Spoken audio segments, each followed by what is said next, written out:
नमस्कार आणि आपल्या सर्वांचं स्वागत आहे आजच्या ब्रेकिंग न्यूज मध्ये। आज आपण नवी मुंबईतील एका अतिशय धक्कादायक घटनेबद्दल बोलत आहोत, जिथे एका 15 वर्षांच्या मुलीला इंस्टाग्रामवर ब्लॅकमेल केले गेले।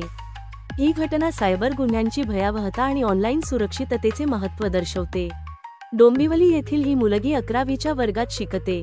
तिचे वडील परदेशात काम करतात आणि तिच्याशी संपर्कात राहण्यासाठी त्यांनी तिला एक स्मार्टफोन दिला होता।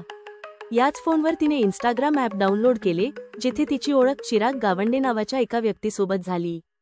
हळूहळू चिरागने तिचा विश्वास संपादन केला आणि तिचे इंस्टाग्राम आयडी आणि पासवर्ड मिळवले। काही दिवसांनी त्याने मुलीला ब्लॅकमेल करण्यास सुरुवात केली।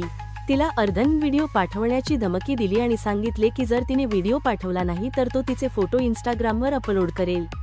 भीतीने मुलीने त्याची मागणी पूर्ण केली, पण आरोपी इथेच थांबला नाही। त्याने तो आक्षेपार्ह व्हिडिओ मुलीच्या वडिलांच्या इंस्टाग्रामवर पाठवला आणि फोन करून पैशांची मागणी केली।